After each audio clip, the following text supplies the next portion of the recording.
嗨，大家好，我是坦明叔。今天是2025年2月11号，这一期咱们继续聊聊恒大清盘，聊聊中国的房地产。咱们先看房企的消息啊。2月10号，万科 A 公告称，公司第一大股东深圳市地铁集团有限公司拟向公司提供28亿元股东借款，借款利率为年化2.34%，这非常便宜，这个可以说就是施以援手。春节刚刚过去1个礼拜，万科大股东以快速行动，按照市场化、法治化支持万科。本次股东借款将用于万科偿还公司到期公开债务，体现大股东对公司的支持。根据公告显示，此次借款限期3年，万科将为本次股东借款提供价值不超过40亿元资产进行质押，初始质押担保物是公司持有等值万物云的股票。就这些东西到银行是认不了的，但是押给大股东，大股东给你借钱，大股东的钱从哪儿来的？大股东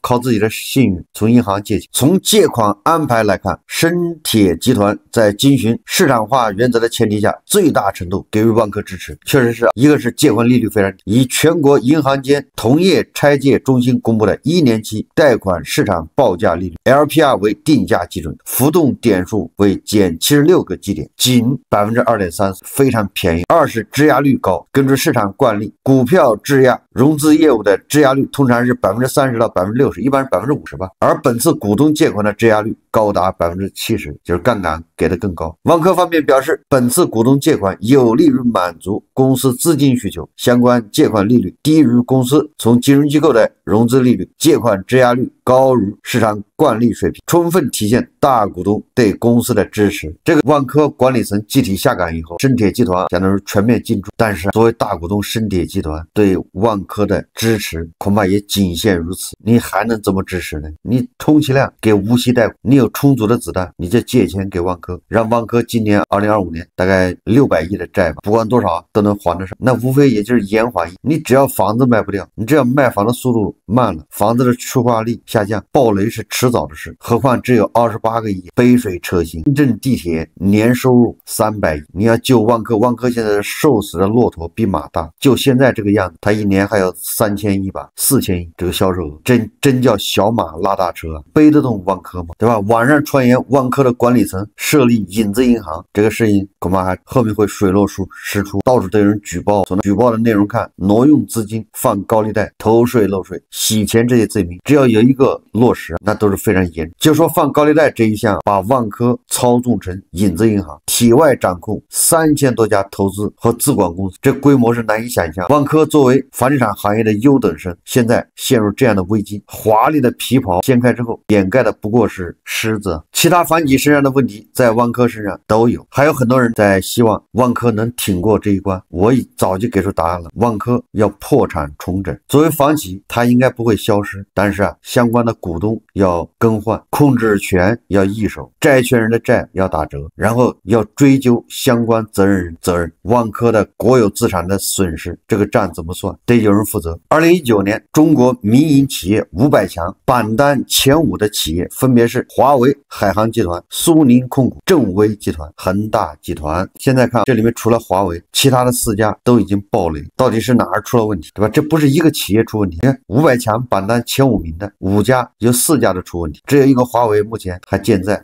我们看看这个 DeepSeek 眼中的房地产老板都是什么样子。有人就问这个 DeepSeek 让他评价一下这些房企老板。 DeepSeek 回答：1. 王石，他的结论叫登顶者的滑铁卢。王石，万科的精神领袖，登山、游学、谈恋爱样样不落，唯独在保万之争中摔了个大跟头，他的理想主义在资本面前显得苍白无力，最终黯然离场。王石的诗和远方终究敌不过现实的刀光剑影。第二个说到这个融创的孙宏斌，叫赌徒的狂欢。孙宏斌，融创的赌徒，疯狂收购乐视、万达资产，仿佛钱是大风刮来的。他的豪赌让融创迅速膨胀，但也让企业负债累累。孙宏斌的未来要么是传奇，要么么是悲剧，没有中间选项。那你现在看传奇可能性很小了，那就是悲剧呗。你从融创目前表现来看，悲剧的可能性非常大。到许家印 DeepSeek 给出的评价叫帝国的黄昏。许家印恒大的造梦师，从地产到足球，从汽车到矿泉水，无所不包。然而梦做的太大，终究要醒。恒大的债务危机让许家印的帝国梦摇摇欲坠，曾经的首富如今变成了首富，就是正负的负。说到王健林的时候啊，这个 DeepSeek 说叫转型的急先锋。王健林，万达的转型大师，果断剥离重资产，转向文化、旅游等领域，展现了极强的战略眼光。然而万达的转型之路并非一帆风顺，尤其在海外扩张中遭遇挫折。王健林的未来究竟是华丽转身还是断臂求生？这个显然 DeepSeek 已经信息落后了。王健林断臂求生，万达的已经卖了10几个了，对吧？万达商管大股东的位置也已经没了。这个 DeepSeek 还问华丽转身还是断臂求生，这个信息非常陈旧了。确实 DeepSeek 说他的信息好像是截止到2023年几月份，2月份，也就是2年前。说到杨国强的时候，给出的结论叫乡村的造梦师。杨国强，碧桂园的造梦师，以高周转模式迅速崛起，仿佛乡村是他的试验场。他的造城战略让碧桂园成为行业巨头，但也引发了质量问题和舆论争议。杨国强的未来究竟是乡村奇迹还是质量噩梦？只能说 DeepSeek 对时事这一块还是欠缺比较大，但是他已知的内容对房地产老板的评论还是比较到位的。通常我们说房地产远期的看人口，那我们远期的人口会是什么个现状？联合早报刊登一篇文章叫中国去年结婚人数降至45年新低。中国登记结婚人数2023年迎来小拐点后，去年降至45年来新低，降幅也为有记录以来最大。受访学者认为，造成这个现象最主要的原因是适婚人数减少，以及他们的结婚意愿降低。这个说的有点拗口，直白一点就是恐怖螺旋。适婚人口减少，再加上不愿意结婚，那就结婚的人更少，结婚人更少，生孩子就更少，生孩子更少，那再过20年，那是不是结婚的就更少，生孩子的继续减少？这就是恐怖螺旋，加速螺旋。中国民政部星期六2月8号发布最新统计数据，2024年全国结婚登记610万对，比前一年下降21%，为1978年有记录以来最大跌幅，与2013年高点相比，已跌出超过一半，腰斩了已经。结婚人数下降的同时，去年离婚登记人数却增至262万对，涨幅达1.1%。自2013年以来，中国结婚登记人数持续下跌，从2013年的1346万9千对降至2022年的683万5千对。中国新冠疫情全面解封的2023年，婚姻登记人数止跌回升至768万对，但1年后又再次转跌。口罩期间结婚不容易所以很多人恐怕就把结婚期推迟了。那么2023年正好一解封，大家都推到了这一年结婚，所以这一年结婚的人还反弹了一下，768万。研究人口问题的中国学者何亚福星期一就2月10号发文分析说，去年结婚登记数大幅下滑，其中一个原因是疫情后的补偿结婚效应已趋于结束。此外，这也与年轻人口减少、结婚成本过高，以及2024年是没有立春节气的无春年，被认为不适合结婚有关。中国人口学会副会长、北京大学社会学系教授陆杰华接受联合早报采访时指出适婚人数减少是造成去年婚姻登记人数大幅下降最主要原因。根据第7次人口普查数据，2020年31至40岁人口2.15亿人，而21至30岁人口只有1.78亿，这意味着2024年适婚的25至34岁人口更少。这个陆杰华说，婚姻登记人数下滑的另一个重要原因是适婚人数的结婚意愿不断下降，也就是说现在年轻人不愿意结婚，初婚年龄也在不断推迟，很多大城市已经接近30岁。他指出，这将对生育率造成很大影响，尤其是在中国生育率已经非常低的情况下，将会进一步拉低2025年的生育率水平。中国国家统计局上月发布的数据显示，去年中国人口出生率6.77%，千分之6.77但人口自然增长率为负的0.99%，就是负的1/1000，总人口连续3年减少。专家给出建议说至于如何提高适婚人群结婚意愿，陆杰华认为政府可以做出探索和努力的方向，包括减轻结婚的负担、降低婚嫁成本、以及基于中国人先成家后立业的观念，让成家和立业能够相互吻合。陆杰华说，在制度体系上，国家和社会也应该做出大量的努力，如是否可以考虑压缩12年义务教育期限，是否可以对目前男不早于22周岁，女不早于20周岁结婚年龄做出适当调整，将男女都设定在20岁。此外，陆杰华说，目前大学生结婚生育被认为是一件不是特别光彩的事情。大学生如何能创造一个恋爱生育的环境？这需要我们整个社会环境更宽松包容。什么意思？这些人一走向社会，压力一大，他就不想生孩子，那不如让他们上大学的时候，趁他们还不懂事，让他们生孩子，不就这意思吗？专家就这意思，一边念书一边把孩子就生了。当大家在讨论人口断崖式下跌的时候，年轻人干脆就不结婚了，不结婚哪来的生孩子？所以接下来这个经济最难解的题就是年轻人不结婚，有什么办法呢？当然有很多人把年轻人不结婚跟这个高房价挂钩，因为你房价太高，结婚得有个房子，结婚要买房，七大姑八大姨凑钱，那么高的房价，买了个房子以后还不起，一旦房价下跌还要暴雷，所以说年轻人也是高房价导致愿意结婚的人少，这个也是原因之一。通过数据统计，一般的结婚人数跟3年以后的新生儿出生率有相当的关联性，呈现出一定的线性关系。这个大家也能理解，因为一般的结完婚之后2、3年就生孩子，那2024年结婚登记下跌，势必导致2027年恐怕人口又要大幅下降。这就是我刚才说的，这叫恐怖螺旋，加速螺旋。你2027年人口断崖式下跌，那么再过25年，2052年适婚年龄的人又少了，再加上又不愿意结婚，你看看这个就会出现指数级的下降。我们的经济为什么会陷入通缩？本质原因是有消费欲望的，没有钱。实际上年轻人是最需要消费，年轻人各个地方都要花钱，但是他又没有钱，他没有工作机会。我记得李顺雷他以前发布过一个报告，他说口罩以后老年人多的城市消费越旺盛，主要原因是老年人的退休金一直增加，但年轻人的收入是由经济增长决定的，也就是老年人的退休金是旱涝保收，年年还增加。胡锡进老师退休金一年比一年多，经济不好跟他的退休金没关系，所以他们是很稳定。但是韭菜他在上班的人，你的工资收入就跟经济密切相关，经济一不好了你就失业了，你就不要说工资涨跌了，你就直接没有工资。所以说来说去，消费本身还是分配的问题。那结合到目前结婚人数和新生儿出生率这些数字，大家就能知道，你说未来楼市会怎么走。如果我们把新生儿出生率急剧下降，结婚人的对数也是在下降，把这个当作地球引力，房价是被这个引力在作用下下坠，那你要对抗地球引力，你的经济就得更加高速的增长，韭菜的收入就得增长得更快，这个谈何容易。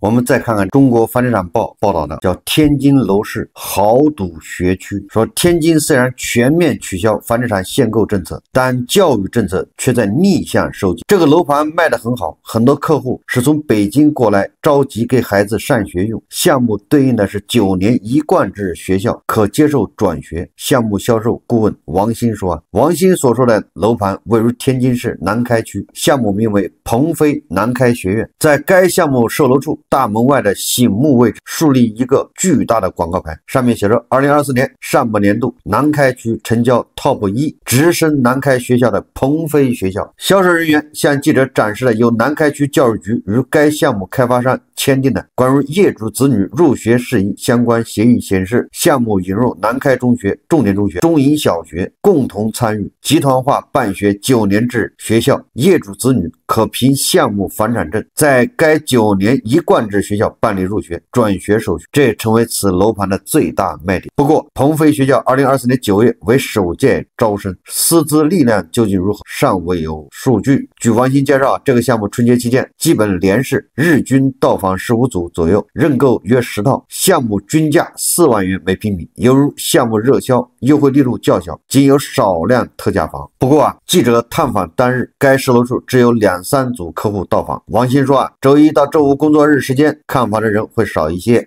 从贝壳网发布的30天销量来看，排名第一的是位于天津市虹桥区西渔庄的箭头颐和苑楼盘，30天成交35套，这个也是学区房。销售人员称，学校尚未建成，若考虑孩子上学问题，虹桥区教育资源不及南开区，但房价相差很多。城市资源占有或区域改善型高端楼盘成交表现不错，位如天津市南开区万兴街的中海风境南开、中海境南开楼盘都加上个南开2个字，定位于高端改善需求，均价6万元每平米。2024年分别成交285套、140套，楼盘配套新建的5马路小学，预计今年9月招生。记者采盘当日看到陆续有人前来看房。此外，落户政策相对宽松的滨海新区，有教育标签的海教园仍在持续收割流量，但整体而言，天津新房市场依旧较为冷清。受春节假期出游及返乡的因素影响，二手房市场看房量也不多。今年春节假期，天津二手房市场成交规模较同期缩量2成，带看量较同期收缩4成。什么意思啊？你跟上海比，似乎天津楼市非常的低迷。说天津虽然全面取消房地产限购政策，但教育政策却在逆向收紧。2024年以来，和平、河西、南开等教育强区陆续收紧入学政策，购买二手房的家庭需提前3年持有房产并落户，才能保证孩子小学或初中转学资格。这是二手房得提前3年买，落好户。新房不受这个限制，你看，它就刺激你去买新房。买新房是替政府解套，你买二手房是替那些房东解套。新政下，二手房工具属性正在逐渐失效，部分需求被挤压到新房市场，尤其带着学区兴趣的属性的新盘，部分人群可能将需求外溢至河东、虹桥、河北、空港、海教园等区域。2025年天津学区房市场注定将是政策与市场的博弈场。有很多人对天津这个学区房不太了解，我是深有体会，因为我有很多朋友都是北漂，在北京，有时候户口没解决不了，但是孩子越来越大，要上学，在北京上学，你没有北京人户口，你可以上到初中，但是你高中你恐怕就得回老家上，你的户口所在地，相当于你在那儿上到初中，再回去上3年高中，再参加高考，这个太折腾了。那对于那些北漂又解决不了户口的人怎么办呢？首选就是去天津，天津买套房就能落户，或者是蓝印户口，就能解决孩子上学问题，可以就在天津参加高考。当然天津市这个政策也在变，因为天津本地人意见越来越大，天津就靠这个学区来卖房。为什么中介说周一到周五看房的少？那很显然，周一周五上班，周六周日看房多，因为这些人从北京开着车，要么坐着火车到天津看房，这都是被逼的。挨着北京，天津还有这么一个红利，但是这个红利还能吃多久？这要打个问号。我们再看看上海的楼市，这个上海给我们的印象是豪宅都是日光盘，5000万的房子叫一扫光呐。但是实际上是这样吗？上海郊区的房子可是价格一直在降，外环外，大家看视频。房价从3万跌到1万6。各位网友大家好，这里是佘山佘伟家园。当年炒房客沪漂一族被套牢，买的就是这个小区。一部电梯，小区是1层4户，当年买呢也是为了便宜，没想到房子高峰从20年之后开始陆续下跌。这边是西边的东户跟中间户，这边是连廊，这个连廊呢没有特别的长，整体这个小区当年的设计也是比较赞的，是比较短的连廊，这样呢保证了中间户的通透。一线城市只涨不跌的时代过去了，现在的房子保值谈不上，反而下跌的这么厉害。这里呢是西边户，这边是中户，当年买边户的呢价格比中间户还要稍微贵那么一点点，但是呢边户最起码南北通透。今天呢坐地铁从市区来这边看看房，全程30公里。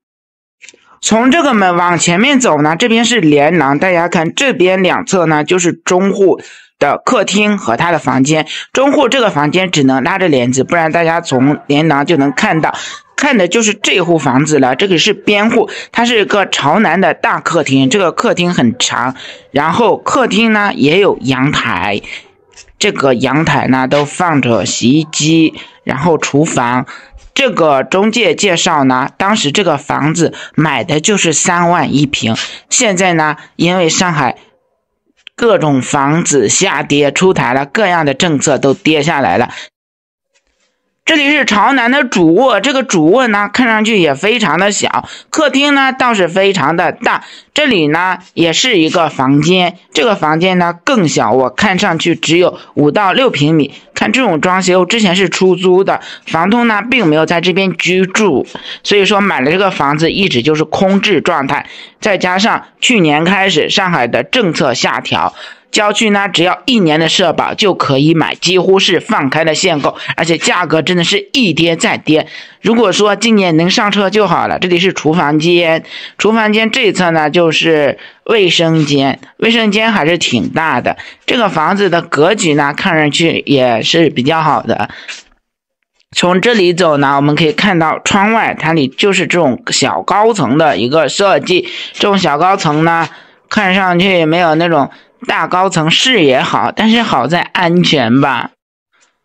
站在客厅可以看店主。这个 UP 主所说，上海郊区房价，这个房子当初是3万，现在是1万6，就相当于腰斩。在很多在这儿买房的人都是炒房的，都准备出租，等它价格涨了卖出。那这么看，这些人都被套住，严重套牢。房子只涨不跌的时代过去了，离城区30公里也够远的，但是没有办法，有很多人沪漂，他没办法，只能跑这儿租房住。这个告诉我们什么道理？其实北京也这样，也就是即便跟上海这样的头部城市，它也是区域性的，就有的地方房子价格涨，有的地方房子价格低，都是结构性矛盾，你不能一概而语。当你看到上海那些豪宅在涨价的时候，你也要看到这上海外环外郊区这些房子价格在下跌，而且还不好卖。所以说来说去，也就是买房还要谨慎的。连上海、北京这些地方，你买的不对，买的时机不好，买的位置都会严重套牢，都会腰斩。你何况其他的什么3线、4线、5线城市，很多3、4线城市，那房子挂出去就根本没人问，你想把它卖掉，一靠运气，二你得狠狠的打折，因为每天来问的就那么1、2个人。如果你的价格非常低，说不定人家感兴趣；价格没有吸引力，人家问都不问，所以要慎重。好，这期节目我们就聊到这里，感谢大家收看。如果喜欢我的节目，会订阅转发，也可以在下方留言评论，谢谢大家。